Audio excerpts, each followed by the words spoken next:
Info for patient. अस्सलाम वालेकुम। वालेकुम अस्सलाम व रहमतुल्लाहि व बरकातहू। असी जी फैसलाबाद तो ख्याबन 2 अब्दुल्लापुर। और क्या मसला था आपको?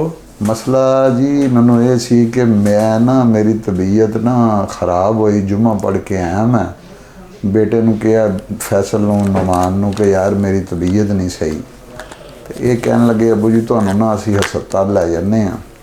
ये मैनू लै गए ने फैसल हस्पताल नहर से फैसलाबाद।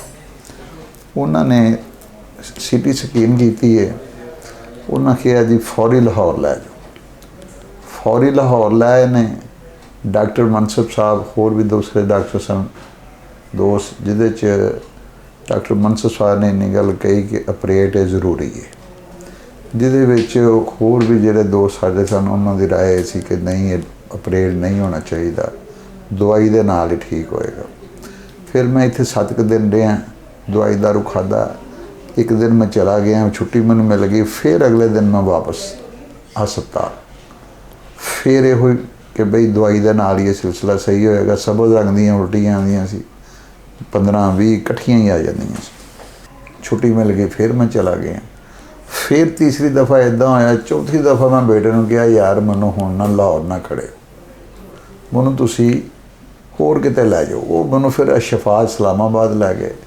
उत्थे भी डॉक्टर साहब कहन लगे उल्टियां बहुत आईयां, आंदियां ही उन्होंने सर्जन साहब ने कहा कि ये ऑपरेट नहीं जे तुहाडा हैगा, तुसी दवाई दे नाल ही जिहड़े क्लौड ने तुहाडे वो ठीक होणगे। उत्थे भी असी 3 दफ़ा इस तरह ही आए गए हैं। अखीर असी क्या भी गल है कि एक ही करिए असी, मतलब कोई चीज़ एक पानी की चमची मैं पी रहा सा ना, तो वो मैनू उल्टी की शक्ल च बाहर आ रही सी। फिर बेटे ने अशफा च उत्थे राबता किया, उत्थों असी क्या डॉक्टर साहब नाल राबता किया, डॉक्टर मनसब साहब नाल, उन्हें कहा तुसी हुणे ही आ जाओ। असी आए हैं अल्हम्दुलिल्लाह, अल्लाह दी तौफीक नाल इन्हां ने सानू एक दिन रख के अगले दिन ऑपरेशन हफ्ते वाले दिन साडा कीता। ते अज अल्हम्दुलिल्लाह वो जिहड़े पखाना वाला सी मामला, मैनू बिल्कुल हवा नहीं सी सर रही, पखाना नहीं सी आ रहा, कुछ भी नहीं सी हो रहा। जिहड़े मैं पानी की एक चमची पीना सा उल्टियां की शक्ल च बाहर आ जाता सी। अज अल्हम्दुलिल्लाह ऑपरेट होए नू भी मेरा ख्याल है अज 21 दिन हो गए थे। ते अज मैं 15 दिन बाद फिर आया, पिछले हफ्ते आया सा। तकरीबन टाँके असी 30-28 खुल गए, 2 रह गए। डॉक्टर साहब ने कहा नहीं खोलने, अगले हफ्ते तुसी आओ। असी आए हैं, उन्होंने अपना देखिया, तसल्ला की। असी इंशाअल्लाह बहुत मुतमिन हाँ कि कोई भी अगर दोस्त है तो इस परेशानी दे अपने आप नू अज़ीज़ च ना पा ले। इसदा फौरी हल जिहड़ा ना कोई हुई, मैं बहुत मतलब सानू पहली दफ़ा ही समझ लेना चाहिए सी, मगर जिस तरह भी सानू ज़ुबाने ने कहा असी मगर लगे रहे।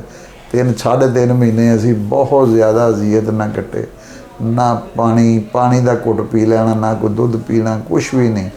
वो मतलब वो काफ़ी कमज़ोरी भी हो गई। अज असी इंशाअल्लाह दुआवां देने हैं डॉक्टर मनसब साहब नूं, अल्लाह पाक इन्हां दे हत्थ होर शफा रखे, तंदरुस्तियां दे, सेहत दे। ये साडे मोहसिन ने, बाकी जिंदगी मौत के फैसले मेरे अल्लाह कोल ने, मगर ये साडे मसीहा बन के सानू इन्हां ने साडा इलाज। ਤੁਹਾਨੂੰ बेसिकली मसला हैगा की सी, कंप्लेंट की सी? मैनू कंप्लेन सी मैदे दी, मैनू गैस कबस बहुत ज़्यादा रहिंदी सी, बहुत ज़्यादा रहिंदी सी। ते ओही मामला होया, वो जिहड़े 3 क्लौड होए ने ना, मैदे की वजह तो वो जिहड़ी आंत है छोटी, उहदे अगे वो जाके इकट्ठे हो गए। ना हवा सर रही सी, ना पखाने वाला कोई लफ्ज़ कोई है ही नहीं सी सिलसिला। कितना अरसा तकरीबन तुसी ऐसे मैं ये तकरीबन अज 4 महीने हो गए जे। तो जे मैं पहला फस्ट टाइम ऑपरेट कर लेंदा तो फिर वो मैं आसानी ना मेरा महीना क लंघना सी, 3 महीने मेरे जेड़े अगले सी वो लाइफ सुकून दे विच। ते हुण अल्हम्दुलिल्लाह अज मैं 2 किलोमीटर की वाक भी की है, दरूदे पाक की तस्बीह पढ़ते हुए हाँ। कुछ मैनूं अंदाज़ा हुंदा कि मैं इन्ना पढ़ना है ना, तो मेरा इन्ना सफ़र हो जाता। तो अज 2 टांके भी मेरे खुल गए ने इंशाअल्लाह। बाकी मैनूं डॉक्टर साहब ने भी कहा कि तुसी खाओ पियो, तुसी अपनी पूरी लाइफ जिहड़ी है ना ਪਹਿਲੇ ਦੀ ਤਰ੍ਹਾਂ ਤੁਸੀਂ ਪਹਿਲਾਂ ਤੁਸੀਂ ਇਹੀ ਕੋਸ਼ਿਸ਼ ਕੀਤੀ ਕਿ ਦਵਾਈਆਂ ਨਾਲ ਹੀ ਹੋਈਏ ਮਸਲਾ ਹੱਲ। ਜੀ ਜੀ ਜੀ ਏਦਾਂ। ਲੇਕਿਨ ਹੱਲ ਉਹ ਨਹੀਂ ਹੋ ਸਕਿਆ। ਹੱਲ ਨਹੀਂ ਹੋ ਸਕਿਆ, ਹੱਲ ਨਹੀਂ ਹੋ ਬਲਕਿ ਸਿਗੋ ਵਿਗੜਦਾ ਹੀ ਗਿਆ। ਵਿਗੜਦਾ ਬਹੁਤ ਵਿਗੜ ਗਿਆ, ਇੰਤਹਾ ਤੋਂ ਜ਼ਿਆਦਾ ਵਿਗੜ ਗਿਆ। ਤੁਸੀਂ ਆਪਣੀ ਪੂਰੀ ਕੋਸ਼ਿਸ਼ ਕੀਤੀ ਕਿ ਬੜੀ ਦਵਾਈਆਂ ਕੋਸ਼ਿਸ਼ ਕੀਤੀ। ਅੱਜ ਸ਼ਫਾ ਫੈਸਲਾਬਾਦ ਚ ਵੀ ਮੈਂ ਰਿਹਾ। ਉੱਥੇ ਕਿੰਨੀ ਦੇਰ ਰਿਹਾ ਜੀ? ਉੱਥੇ ਮੈਨੂੰ ਮੈਂ ਆਪਣਾ ਸਾਡੇ ਅਜ਼ੀਜ਼ ਸਨ ਡਾਕਟਰ ਸਾਹਿਬ, ਉਹਨਾਂ ਕਿਹਾ ਤੁਸੀਂ ਇੱਕ ਦਿਨ ਆਈ ਸਾਹਿਬ ਮੇਰੇ ਕੋਲ ਰਹੋ। ਮੈਂ ਉਹਨਾਂ ਕੋਲ ਇੱਕ ਦਿਨ ਮੈਂ ਕਿਹਾ ਰੱਖ ਲਓ, ਕੋਈ ਗੱਲ ਨਹੀਂ, ਆਰਾਮ ਆਉਣਾ ਚਾਹੀਦਾ ਨਾ। ਉੱਥੇ ਮੈਂ ਇੱਕ ਚਮਚੀ ਸਿਰਫ ਪਾਣੀ ਦੀ ਪੀਤੀ ਹੈ ਤੇ ਠੀਕ 2.5 ਘੰਟੇ ਬਾਅਦ 3 ਘੰਟੇ ਬਾਅਦ ਮੈਨੂੰ ਤਕਰੀਬਨ 12-13 ਉਲਟੀਆਂ ਆ ਗਈ। ਫਿਰ ਬੱਚਿਆਂ ਮੇਰਿਆਂ ਕੋਲ ਨਹੀਂ ਬਰਦਾਸ਼ਤ ਹੋਇਆ, ਇਹ ਸਰਜੀਮੇਟ ਮੈਨੂੰ ਲੈ ਗਏ ਨੇ। ਉਹਨਾਂ ਨੇ ਕਿਹਾ ਕਿ ਗੱਲ ਇਹ ਹੈ ਕਿ ਯਾਰ ਸਾਡੇ ਕੋਲ ਇੱਥੇ ਸਿਸਟਮ ਨਹੀਂ ਜੇ ਹੈਗਾ, ਇਹ ਕੰਮ ਸਾਡੇ ਤੋਂ ਭਾਰਾ ਹੈ, ਤੁਸੀਂ ਡਾਕਟਰ ਹਸਪਤਾਲ ਫੌਰੀ ਪਹੁੰਚੋ ਡਾਕਟਰ ਮਨਸਬ ਸਾਹਿਬ ਕੋਲ। ਇਹ ਫਿਰ ਬੱਚਿਆਂ ਨੇ ਮੈਨੂੰ ਉੱਥੋਂ ਹੀ ਗੱਡੀ 'ਚ ਬਹਾ ਕੇ ਸਿੱਧਾ ਡਾਕਟਰ ਸਾਹਿਬ ਨਾਲ ਰਾਬਤਾ ਕੀਤਾ। ਫਿਰ ਦੁਬਾਰਾ ਤੁਸੀਂ End ਦਾ ਡਾਕਟਰ ਮਨਸਬ ਸਾਹਿਬ ਕੋਲ ਹੀ ਆਏ? ਹਾਂ, ਪਹਿਲਾਂ ਵੀ ਡਾਕਟਰ ਮਨਸਬ ਕੋਲ ਹੀ ਆਏ? ਪਹਿਲੇ ਦਿਨ ਤੇ ਵੀ ਡਾਕਟਰ- ਉਹਨਾਂ ਨੇ ਦੱਸਿਆ ਕਿ ਤੁਹਾਡਾ ਆਪਰੇਸ਼ਨ ਹੋਵੇਗਾ। ਉਹਦੇ ਬਾਅਦ ਫਿਰ ਜਦੋਂ ਅਸੀਂ ਅਸ਼ਫਾ 'ਚ ਗਏ, ਉੱਥੋਂ ਸਰਜੀਮੇਟ ਗਏ, ਉੱਥੋਂ ਉਹਨਾਂ ਨੇ ਕਿਹਾ ਕਿ ਤੁਸੀਂ, ਫਿਰ ਅਸੀਂ ਨਹੀਂ ਦੇਖਿਆ, ਅਸੀਂ ਕਿਹਾ ਅੱਲਾ ਦੇ ਸਪੁਰਦ ਕਰੋ। ਤੇ ਆਪਰੇਸ਼ਨ ਤੋਂ ਫੌਰਨ ਬਾਅਦ ਤੁਹਾਨੂੰ ਬਿਹਤਰੀ ਮਹਿਸੂਸ ਹੋਈ? ਮੈਂ ਹਾਂਜੀ, ਮੈਨੂੰ ਆਪਰੇਸ਼ਨ ਤੋਂ ਬਾਅਦ ਅਲਹਮਦੁਲਿਲਾ 1-2 ਦਿਨ ਬਾਅਦ ਹਵਾ ਦਾ ਸਿਲਸਿਲਾ ਚੱਲਣਾ ਮੇਰਾ ਸ਼ੁਰੂ ਹੋ ਗਿਆ। ਪੋਟੀ ਵਾਲਾ ਕੋਈ ਚੀਜ਼ ਖਾਧੀ ਨਹੀਂ, 3 ਮਹੀਨੇ ਖਾਧਾ ਹੀ ਕੁਛ ਨਹੀਂ ਸੀ, ਪਾਣੀ ਤੇ ਉਹ ਫਿਰ ਕੀ ਆਣਾ ਸੀ। ਉਹ ਫਿਰ ਆਸਤਾ ਖੁਰਾਕ ਥੋੜੀ ਜਿਹੀ ਲਿਕਵਿਡ ਡਾਕਟਰ ਸਾਹਿਬ ਨੇ ਕਿਹਾ ਤੁਸੀਂ ਲਵੋ।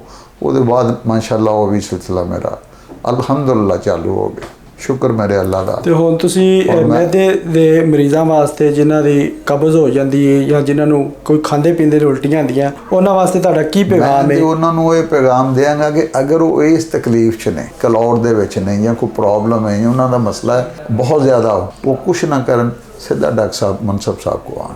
ਹਾਂਜੀ, ਇੱਧਰ ਉੱਧਰ ਫਿਰਨ ਦੇ ਬਜਾਏ ਨਾ, ਉਹ ਸਿੱਧਾ ਆਉਣ ਤੇ ਅੱਲਾ ਉਹਨਾਂ ਨੂੰ ਸ਼ਫਾਵਾਂ ਦੇ। ਡਾਕਟਰ ਸਾਹਿਬ ਨੂੰ ਵੀ ਅੱਲਾ ਪਾਕ ਜ਼ਿੰਦਗੀ ਦੇਵੇ, ਤੰਦਰੁਸਤੀਆਂ ਦੇਵੇ, ਸਿਹਤ ਦੇਵੇ। ਅਸੀਂ ਦਿਲੋਂ ਦੁਆ ਕਰਦੇ ਹਾਂ ਅੱਲਾ ਇਹਨਾਂ ਵਾਸਤੇ, ਇਹਨਾਂ ਦੇ ਬੱਚਿਆਂ ਵਾਸਤੇ ਬਹੁਤ ਰਾਹਤਾਂ ਨਸੀਬ ਕਰੇ। ਸ਼ੁਕਰੀਆ sir, thank you very much.